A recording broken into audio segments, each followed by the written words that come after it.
দ্বিতীয় দিনাও হাইলাকান্দিত অব্যাহত আছে বানপানীৰ তাণ্ডৱ। জিলাখনৰ দুই প্ৰধান নদী ধলেশ্বৰী আৰু কাটাখাল নৈৰ বাঢ়নী পানীয়ে ইতিমধ্যে প্লাবিত কৰিছে জিলাখনৰ ৪৮খন গাঁও। ইতিমধ্যে জিলাৰ প্ৰায় 4 ঠাইত মথাউৰি ছিঙাৰ ফলতে জলবন্দী হৈ পৰিছে কেইবা শতাধিক পৰিয়াল। লগতে বৰাক নদীৰ বাঢ়নী পানীত বুৰ গৈছে ৫ গ্ৰাম এলেকাৰ ৬ নং ৰাষ্ট্ৰীয় ঘাইপথ। ৰাষ্ট্ৰীয় ঘাইপথৰ প্ৰায় ৫০০ মিটাৰ অংশ পানীত বুৰ যোৱাৰ ফলতে ব্যাহত হৈ পৰিছে বৰাক উপত্যকাৰ ৩ জিলাৰ আইফোনতৰীণ যোগাযোগ ব্যৱস্থা। ইপিনে আজি হাইলাকান্দি জিলাৰ বান পৰিস্থিতিৰ বুজ ল'বলৈ উপস্থিত হৈ জিলাৰ অভিভাৱক মন্ত্ৰী কৃষ্ণেন্দু পাল। হাইলাকান্দি আহি তেওঁ জিলা প্ৰশাসনে ব্যৱস্থা কৰি দিয়া বিভিন্ন আশ্ৰয় শিবিৰ পৰিদৰ্শন কৰি বানাক্ৰান্ত সকলোকে লগ কৰে। আনহাতে এই পৰিস্থিতিত সকলোকে সাৱধানে থাকিবলৈ আহ্বান জনায় মন্ত্ৰীগৰাকীয়ে। লগতে মুখ্যমন্ত্ৰী বৰাক উপত্যকাত বান পৰিস্থিতিৰ বুজ ল'বলৈ উপস্থিত হয় বুলিও জনায় মন্ত্ৰী কৃষ্ণেন্দু পালে। আমি জাষ্ট এতিয়া আমাৰ হাইলাকান্দি জিলাৰ আমি কালীনগৰ আমাৰ যিটো অন্নদাচৰণ গাৰ্লছ হায়াৰ ছেকেণ্ডেৰী স্কুল তাতে শিবিৰ খোলা হৈছে। তাতে প্ৰায় 450ৰ এবাভ ইয়াত ৰাইজে ইয়াত মানে স্থান লৈছে আৰু মাননীয় মুখ্যমন্ত্ৰী মহোদয় সদায় প্ৰত্যেক ঘণ্টাই খবৰ লৈ আছে যে বান পৰিস্থিতি যাতে নিয়ন্ত্ৰণৰ এইটো আৰু এইবাৰ বৰষুণ যিটো মানে একদিনে 400 mm ওপৰত বৰষুণ হ'ল। তাৰ ওপৰে আৰু আমি নেচাৰেল ডিজাষ্টাৰ যিটো হয় তাতে আৰু কোনেও একো কৰিব নোৱাৰে। ভগৱানৰ ওচৰত প্ৰাৰ্থনা কৰিব লাগিব। আমি সকলোকে আহ্বান কৰিম যাতে সকলোৱে যাতে সহায় সহযোগ কৰে আৰু ছেফ ছাইডে থাকে।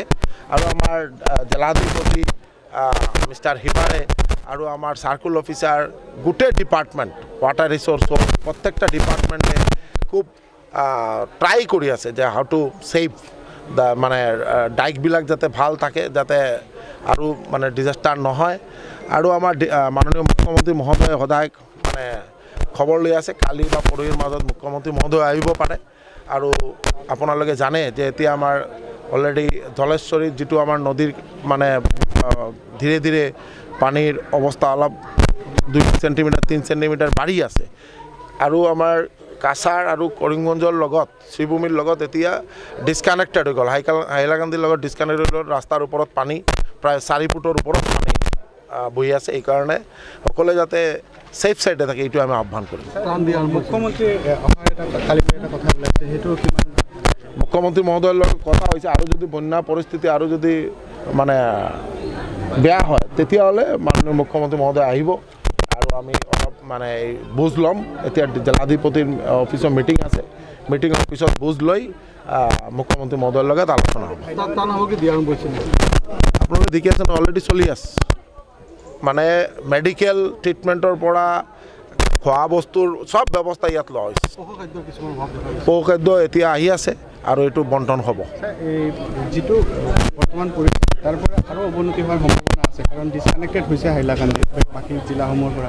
এনে অৱস্থাত কি পৰিকল্পনা হাতত লৈছে যাতে অৱস্থাটো আৰু বেয়া হ'লে নাযায়? আজিতো গোটেই বৰাক উপত্যকাৰ প্ৰত্যেককেইটা ৰাস্তাই অলপ ডেঞ্জাৰ লেভেলৰ ওপৰত মানে চিটুৱেশ্যন এনেকুৱা আমাৰ খবৰ আহিছে। আৰু এতিয়া যদি বৰষুণ নহয় তেতিয়াহ'লে আমি মানে ক'ব পাৰোঁ এতিয়া চিটুৱেশ্যনটো অলপ বেয়াৰ ফালে গৈ আছে। এইকাৰণে মানে সকলোকে এইটোৱে আহ্বান কৰিম যাতে ঘৰত থাকে আৰু কোনো যাতে ঘৰৰ পৰা ওলাই নাহে। হাইলাকান্দিৰ পৰা সুৰজিত দেৰ ৰিপৰ্ট, এনিভাৰত 24।